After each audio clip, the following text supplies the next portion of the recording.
Okay, welcome back to Super Sentai Review, episode number 93.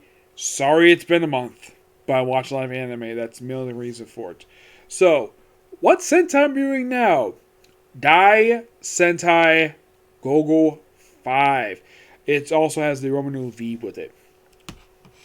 Yes. Now, this one was released in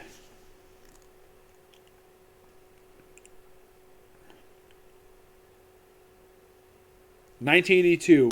This was basically the 6th ever Super Sentai. The last one I covered, Mass Man, that was the 17th. I'm going back and forth with the 80s ones. Mainly because I've been curious about the 80s ones for quite a while. And here's the thing about these 80s ones. These 80 ones basically were never adapted Power Rangers. So one was close to being the first one to be adapted. That'll be the next one after this one. I will discuss that in a future video somewhere down the line. But right now, we're discussing Goggle-V. Discussing the very first 2 episodes. And here are your Rangers. Red, blue. Yes, this is your team. Right here. Now, what were these guys doing like prior to becoming the Rangers? Well, the Red Ranger, the Goggle Red, was a rock climber. Blue was what was basically a hockey player. Black was a shogi player. Yes, a shogi player. Yellow was a zookeeper. Pink was a gymnastic. Was basically a gymnast. Yep. And looking at the tires, they seem like they go with a similar design that some Vulcan with too. Like having the badge for their logo in the same place. The color style being similar idea to Sun Vulcan, but this one basically being like a for the V instead of like a big V on their outfit this time. The boots are exactly the same. The helmets are a slight redesign of the Sun Vulcan helmets. They look very similar. Not exactly carbon copies per se, but very similar. You can tell by the room that they're in, it looks like the Density Man control room redressed. Yes, for some reason they did this. They added a few things, so mostly put it's a redress of Density Man control room from Density Land. Yes. Now they do explain exactly about the jewels on their foreheads. For Goggle Red, his is from Atlantis. Yes, Atlantis. As for the other ones come from, it's quite unique. Now they do explain his is the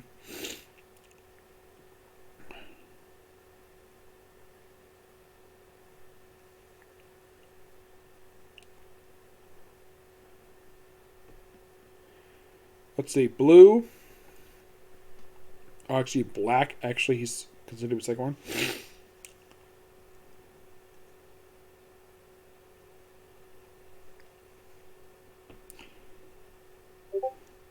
This is about a particular Asian country that doesn't exist anymore called Angkor Wat. Looks like to be in Cambodia, which seems like a very random idea to put that one. Yes. I just want to set that one.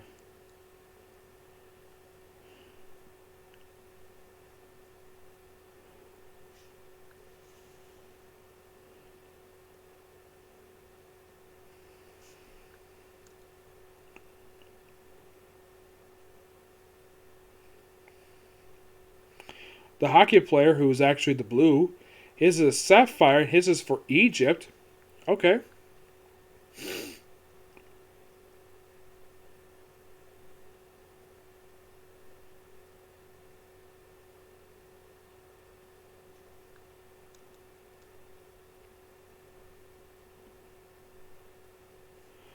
Miki, who is the Goggle Pink, hers is basically a diamond, girl's best friend, and that's for the Maya and Inca. Like, okay. And, okay, now one of the reasons why I checked out this particular Super Sentai was because of the villain's base. This is Deftopia! Yes, when they first show up, it rises from the ocean, which I found to be so awesome. Yes. Now, things starts off with the mentor of the team, Professor Hugo, where he is basically going to the the Alps in Germany, which I thought the Alps were in Switzerland. Okay, but basically he goes to Germany, discovers the existence of Death Dark, otherwise Dark Science Death Dark. So he has examined their existence, and apparently he planned for this. So he basically of course you also have it where the future Goggle Red, where he protects him from these grunts. Yes, for Dark Science Empire. Now their leader is a guy named Fuhrer Taboo. No, seriously, that's what they called him. And a lot of the time, in the first two episodes, you see him behind this glass. Yeah, they will get to the reason why behind that later on. It's kind of weird. We also have General Deathgar. Yep, he is simply kind of like a spokesman for the Fuhrer. We have Makazuka, a very beautiful woman who looks like a wrestler, who's got an eyeball. We have Dr. Zarur, who is basically someone to do with robots. Yep, one of the many generals. Dr. Iguana.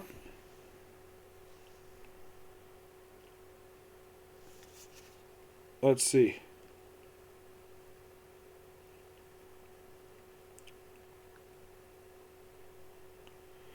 Now, as for the monsters, now they do in fact reuse stuff from some Vulcan here.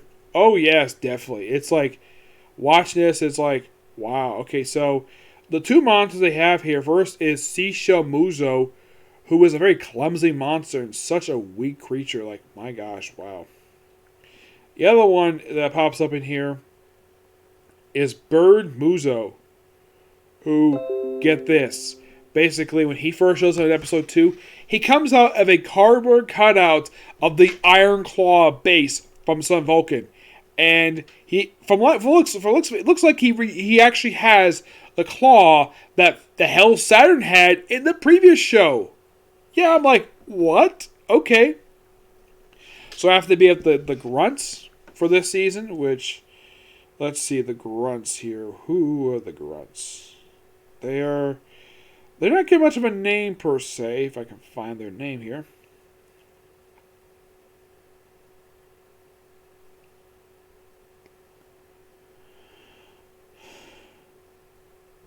They're known as the Spot Men. Yeah, that's the Spot Men. I'm like, okay, kind of an odd name. I like their look. Very much camouflage. Yeah, and that's pretty much your grunts for the season.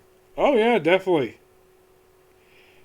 And you also have these, whenever they go to the Giant System, they have a couple of these robots here. You have Fan Kong and Light Kong. Like Fan Kong first appeared in episode 1. Light Kong pops up in episode 2. Now, right after when Professor Hurts was walkie-talkie, he sends 4 kids to basically recruit each of these individuals. You have one kid recruiting Goggle-Blue, who basically, hey, are you the famous this thing? Or what was his name here? It was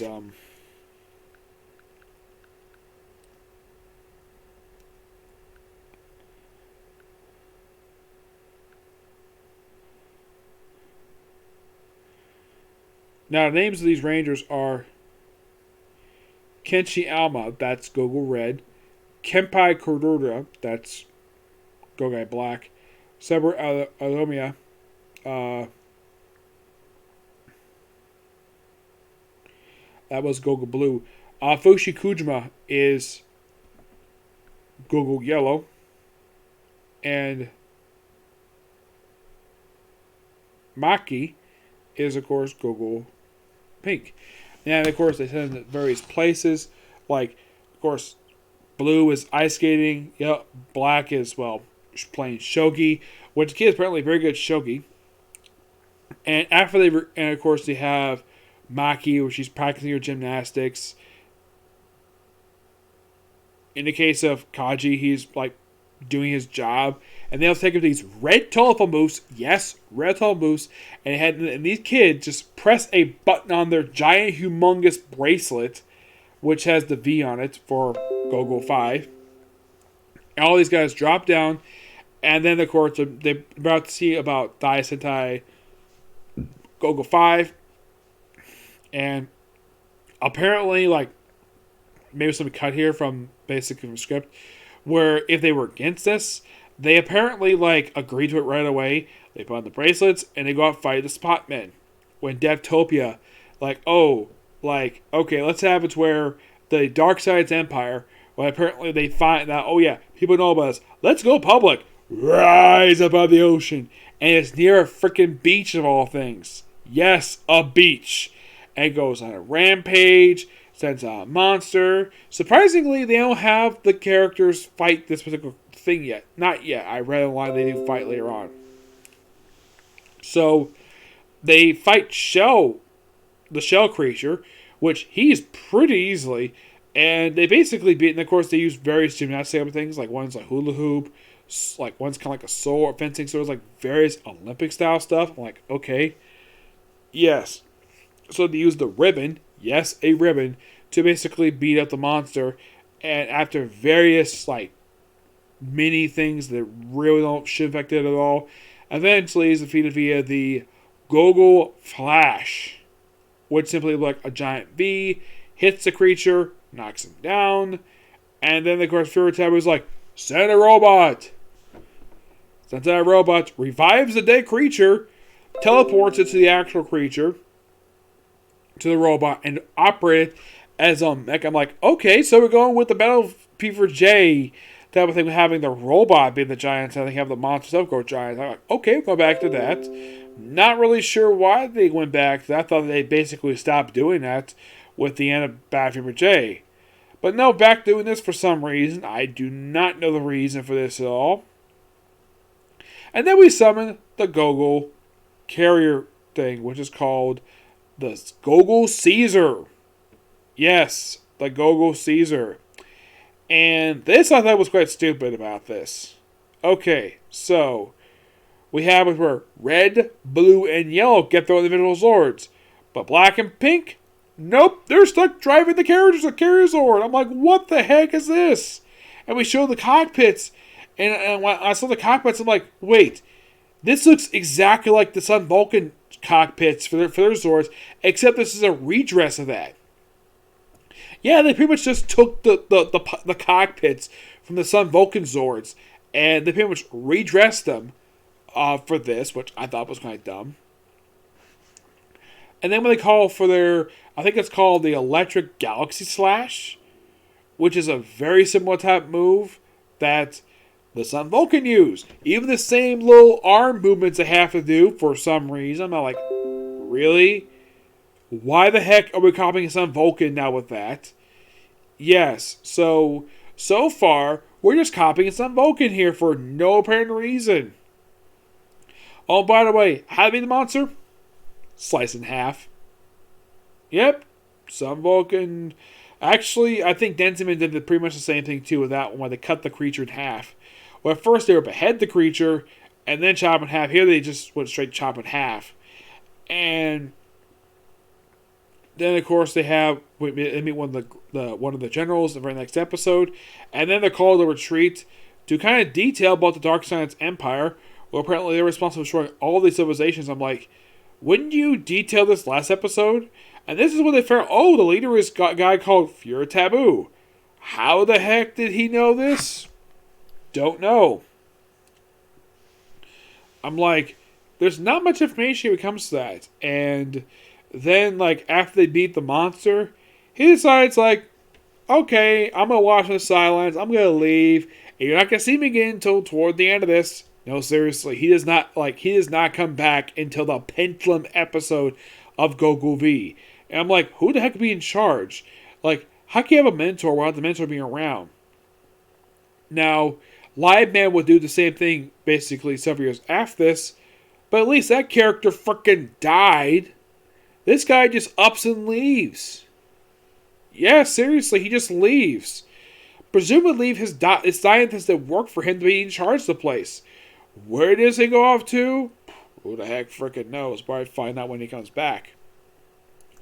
That was kind of weird. They have him leave. Yeah, first time we had a mentor just up and leave after just 2 episodes. Maybe it was a contract issue. That's possible to say the least. But I would personally love to find out the reason for why the heck this guy decided to leave. And then decided to come back for like no reason. I thought that was kind of weird. Mm-hmm. Yeah. Oh yeah, the kids there, they refer to as the computer boys and girls. I'm like, really? Yes, seriously. Oh yeah, each kid basically follows each of the members. I'm like, okay, interesting. Yeah.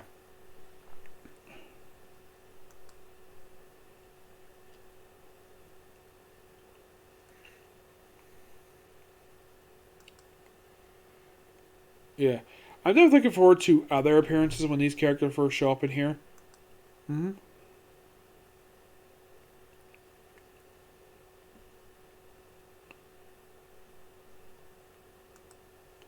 Should be quite interesting to say the least. Now, in the case of who plays some of these characters, like, yeah, a lot of the time these actors are simply just reused actors. Now, previously, the guy who plays this character here plays the general. He previously played Bill the Kid in Son Vulcan. No, seriously, he wasn't Son Vulcan. Yeah, that's the weird thing about this. He pops up as like a one-shot character. Marikua,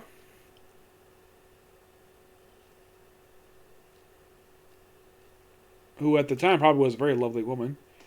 Yes.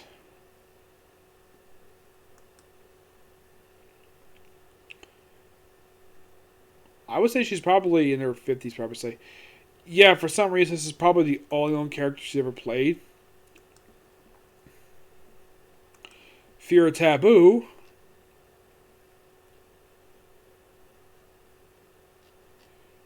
They don't they do kind of list his actor, who apparently like played several monsters. He's basically a guy who plays monsters, and yet this is the guy who played the main villain. Like, okay, somebody who's very familiar.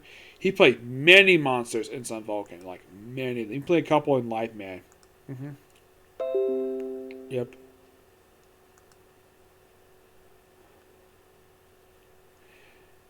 Yeah, that should be quite interesting. Yeah, and like most Showa era Super Sentai, we have fighter. We have basically have the villains have an air force for some reason. Don't know why.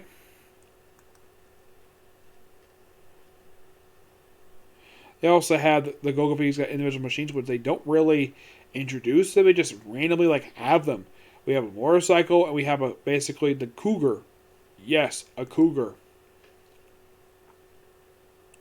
Yeah, and for some reason you might be asking, like, do the other Rangers ever go inside the well, the Robo? They only have 3 parts, and I'm like, okay, so you have these 3 Zords. Like, what was the point of having 5 people? You can't have all 5 in like in the actual like Zord itself. Also, when I saw the shield, size-wise, it looks like the same shape. It looks like the same thing they used for Bad Fever J, just repainted. Yes. Now, in the case of why in the world they couldn't have like a 5-piece Megazord, I mean, you have 5 Rangers. Then what's the point of having 5 Rangers if you can't have them pilot a frickin' Megazord?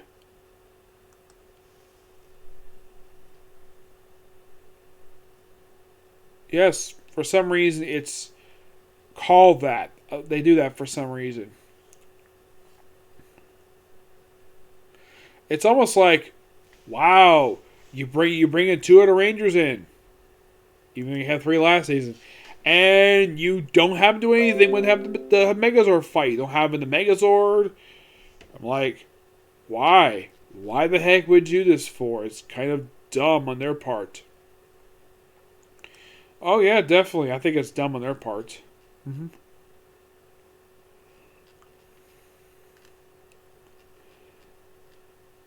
Now you're probably thinking, okay, if you didn't like it very much, why did you pick this one? I picked this one because basically the villains got a cool looking base. That was mainly the reason why I picked it. Yep, that was mainly the reason I picked it.